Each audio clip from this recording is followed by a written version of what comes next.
2 hari kemudian di Baskara Company. Pukul 10 pagi. Nanti kalian akan meeting bersama Pak Peter untuk melanjutkan pembahasan kerjasama yang kemarin, ucap Regan.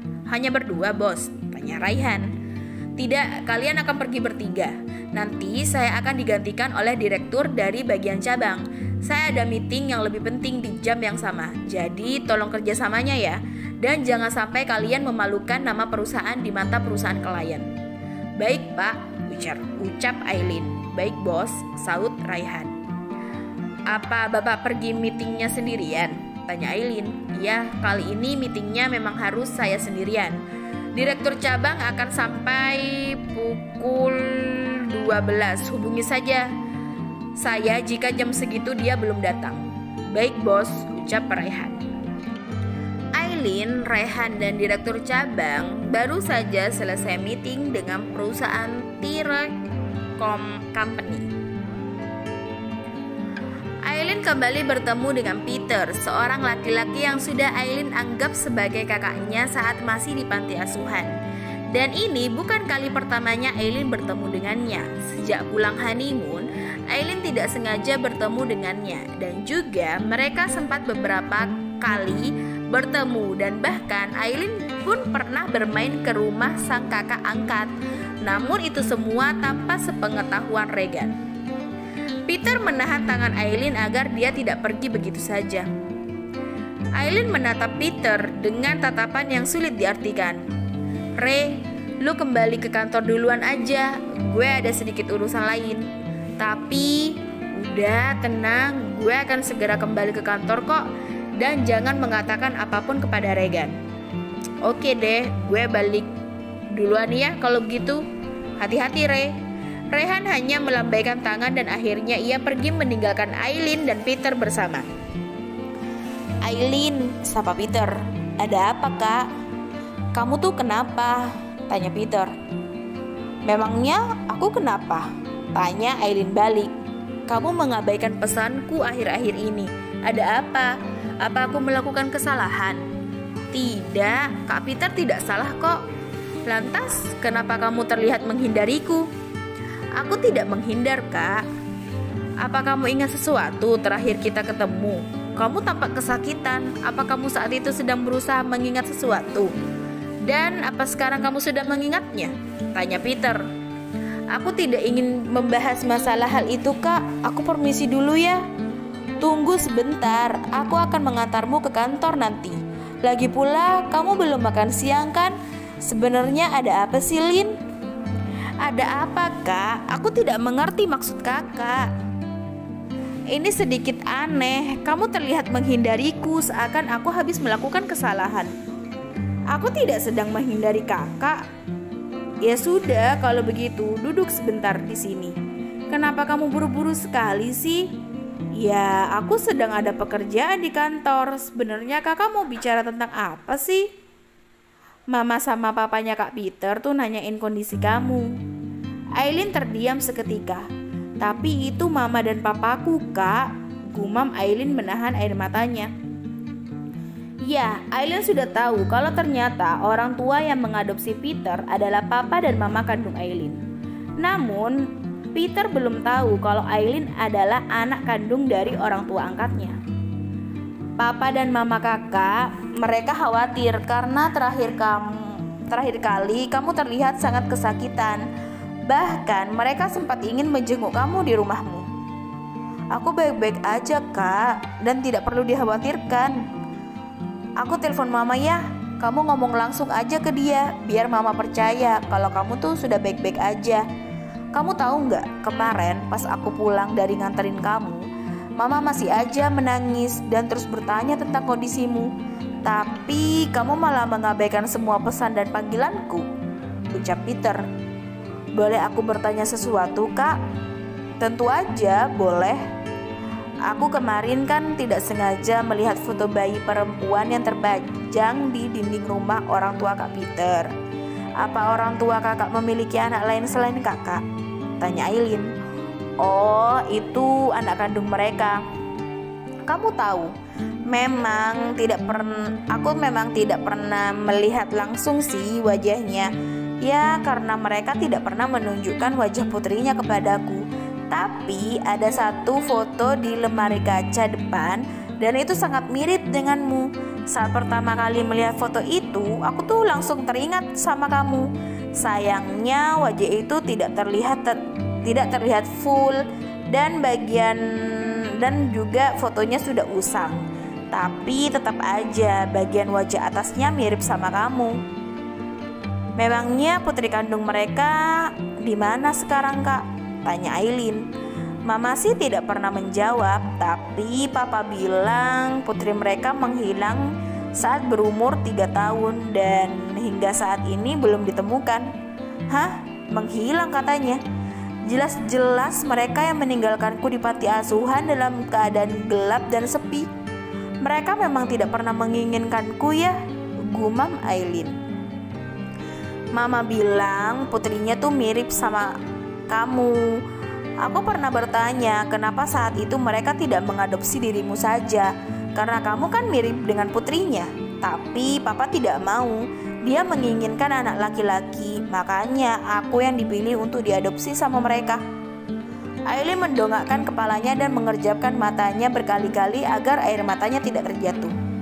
Dulu saat aku baru diadopsi, Mama selalu minta diceritain tentang adik kesayanganku itu, yang tak lain kan adalah kamu. Mama selalu minta diceritain apa aja yang membuatku begitu menyayangimu. Mama juga bertanya bagaimana tingkah lakumu, sikapmu. Pokoknya mama bertanya banyak deh tentang dirimu. Dan hari di saat aku ingin menjenguk sekitar 6 bulan setelah aku pergi dari panti asuhan, aku, mama dan papa kembali ke sana. Tapi ternyata kamu sudah diadopsi sama orang lain. Bahkan kami tidak bisa menemukan keberadaan dirimu. Aku benar-benar sedih saat itu, karena aku memang sangat merindukanmu. Mama tetap minta diceritakan tentang dirimu dan adik-adikku yang lain. Tapi anehnya setelah pulang dari panti asuhan saat itu, hampir setiap malam mama selalu menangis sedih. Aku pikir hanya aku yang sedih kehilangan Aileen kecilku, tapi ternyata mama juga lebih sedih. Dia sedih karena anak yang mirip dengan putrinya sudah tidak bisa ia lihat lagi. Tidak ada hari tanpa dia bertanya tentang dirimu. Mama bahkan sempat menyuruhku untuk mencari tahu keberadaan dirimu. Meski aku tahu sekali kalau mama tuh sering dimarahi oleh papa karena berlebihan dan menganggap dirimu sebagai sosok yang mirip dengan putrinya yang hilang itu. Aileen mencoba mengalihkan pandangannya ke arah lain. Ia tidak ingin Peter melihat dirinya yang sedang menahan air mata. Dan setelah aku berhasil kembali bertemu denganmu, mama selalu memintaku untuk membawa kamu ke rumah dan ingin melihat rupa kamu saat kamu sudah dewasa. Dan ya begitulah mama, aku juga tidak mengerti sampai mama terlihat begitu terobsesinya denganmu. Bahkan dulu aku sempat mengira jika kamu tuh adalah anaknya yang hilang, tapi langsung dibantah keras oleh papa. Sekarang gantian dong kamu yang cerita tentang orang tua barumu. Mereka baik dan menyayangiku seperti bunda pemilik panti asuhan yang menyayangiku, ucap Aileen. Apa kamu masih suka bersedih tentang orang tua kandungmu? Tanya Peter. Aileen menghembuskan nafasnya dengan pelan. Aku selalu bersedih jika mengingat mereka. Maka dari itu, aku lebih memilih untuk melupakan mereka. Seakan mereka tidak pernah ada dalam hidupku. Meskipun aku terlahir karena mereka, namun kehadiranku tidak pernah diinginkan kan oleh mereka. Dan akan lebih baik jika aku tidak menganggap dan melupakan mereka saja. Kamu tidak salah jika kamu ingin melupakan mereka, Aileen. Beruntungnya hidup kita ya bisa mendapatkan orang tua baru yang sangat menyayangi kita. Aku mendengar nasib adik-adik kita yang lain tidak seperti kita. Saat panti asuhan hampir saja ditutup, mereka terpaksa tinggal di jalanan dengan kondisi yang tidak menentu. Aku tidak bisa membayangkan bagaimana nasib mereka. Tapi aku sangat bersyukur karena aku dan dirimu tidak merasakan seperti apa yang mereka rasakan. Aileen mengangguk setuju. Apa orang tuamu mengenal aku? Tanya Peter. Ya, mama mengenal kakak kok. Karena aku selalu bercerita jika aku memiliki sosok kakak yang begitu menyayangiku. Peter tersenyum manis. Lupakan masa lalumu yang menyakitkan dan hiduplah dengan bahagia. sambung Peter. Tenang aja kak, aku sedang berusaha lebih keras untuk melupakan masa lalu yang sangat menyedihkan itu. Namun tiba-tiba ponsel Aileen bergetar dan menandakan ada yang menelponnya. Aileen tersenyum saat ia membaca nama yang tertera di layar, yakni suamiku. Sebentar ya kak. Iya, angkat aja dulu. Panggilan pun berlangsung. Halo pak, apa kamu masih di luar? Iya pak. Kamu sudah makan siang belum? Belum pak. Ya udah, nanti datang ke Cafe Rainbow ya. Aku tunggu di sana. Kita makan siang bersama. Loh, bukannya? Tenang aja, aku udah selesai meeting kok. Dan Cafe Rainbow juga lebih dekat kan dari tempatmu. Iya, nanti aku ke sana ya. Tidak ada nanti-nantian, sekarang jalan. Aku sudah di jalan juga kok, ujar Regan. Iya, sekarang jalan kok. Hati-hati sayang, sambung Regan dan mengakhiri panggilannya.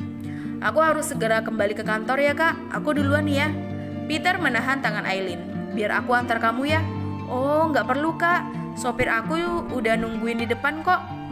Ya biarin aja, aku yang akan nganterin kamu kok ke kantor. Tapi kak, udah ayo, aku aja yang nganterin. Peter menarik tangan Aileen menuju mobilnya.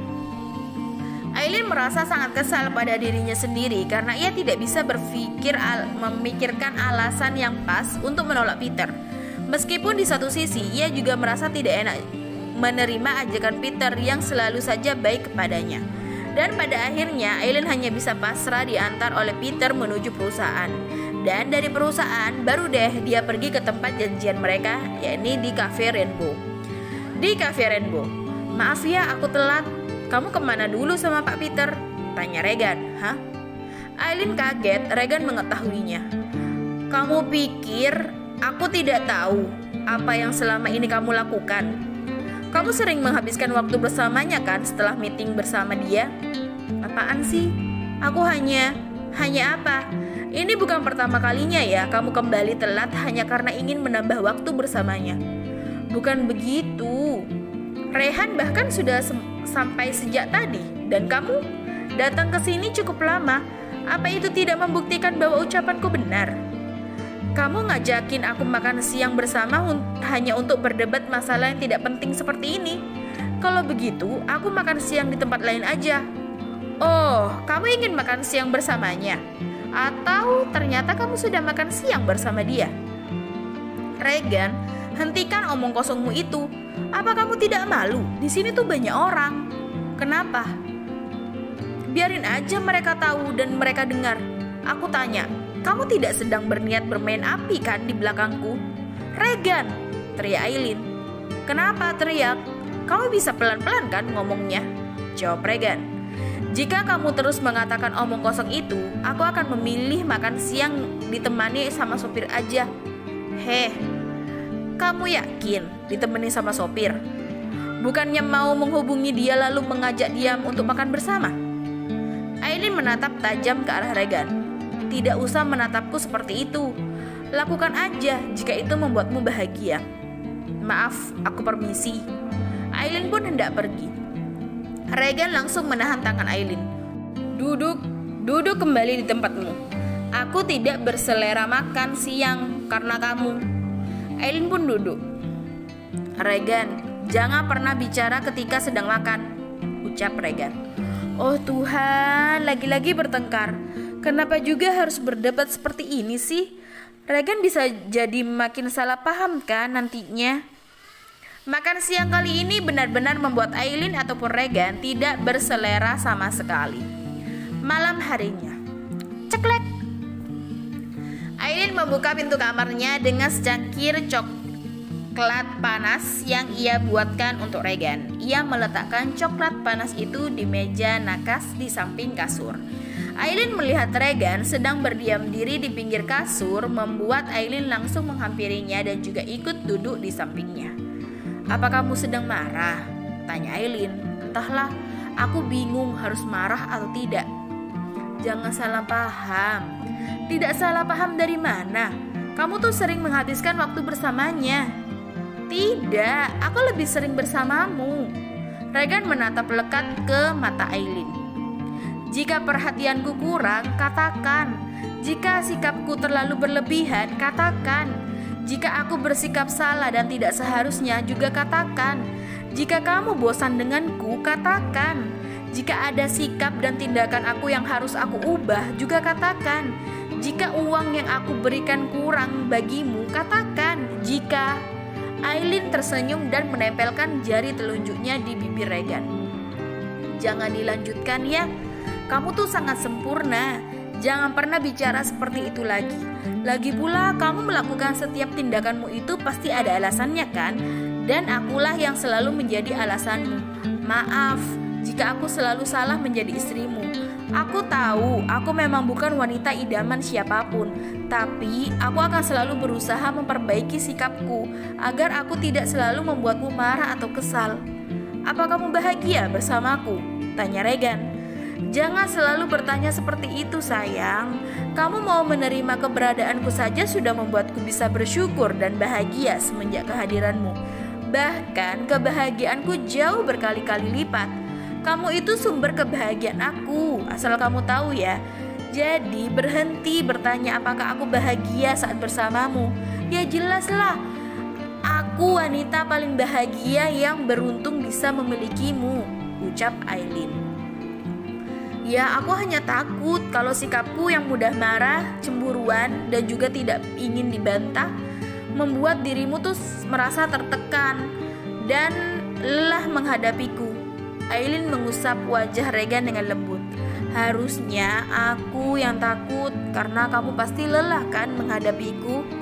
Aileen tersenyum lebar dan mengusap sayang kepala Regan.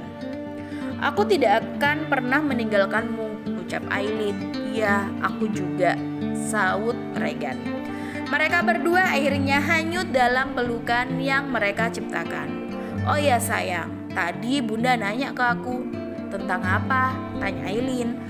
Bunda tanya apa kamu sudah hamil. Lalu kamu jawab apa? Belum. Anak-anak Regan sedang mempersiapkan diri untuk hadir lebih cantik dan juga ganteng. Makanya belum mau bobok nyenyak di perut bundanya. Kok kamu jawabnya gitu? Ujar Aileen. Ya terus Bunda malah kesel mendengarnya, sambung Regan. Ya jelaslah orang kamu jawabnya sambil bercanda gitu. Ya aku tuh bingung harus jawab apa. Masa iya harus jawab belum? Terlalu singkat untuk bicara sama Bunda. Aku jadi kangen sama Bunda, tapi aku lebih kangen lagi sama Mama. Apa kita harus terbang ke Malaysia sekarang? Haha, nggak perlulah. Nanti kita malah diceramahi sama mereka. Nanti aja deh kita ke Malaysianya kalau anak-anak kamu sudah siap untuk bobok nyenyak di perut aku, ujar Aileen. Regan langsung menundukkan kepalanya mendekati perut Aileen. Aileen mengernyitkan dahinya. Ia bingung saat melihat Regan mengetuk-ngetuk perutnya. Kamu ngapain sayang? Tanya Aileen. Ya aku cuma mau ngetes aja. Kalau ada jawaban berarti sudah ada di dalam sini. Hei hentikan. Lebih baik kamu minum coklat dinginnya tuh. Kok coklat dingin sih? Kan aku mintanya coklat panas. Ya tadi sih emang panas. Mungkin sekarang udah dingin. Udah kamu cicipin aja sana. Siapa tahu masih hangat. Regan menganggukkan kepalanya dan berjalan mengambil secangkir coklat yang sudah tidak panas itu. Masih anget sayang, ucap Regan. Ya udah cepet habisin. Udah habis, hah? Kapan minumnya? Barusan. Cepet sekali. Udah aku ngantuk, ucap Regan. Dengan senang hati, Aileen memeluk sang suami dan Regan juga memeluk erat tubuh Aileen. Mereka pun masuk ke dalam mimpi indahnya. Bersambung.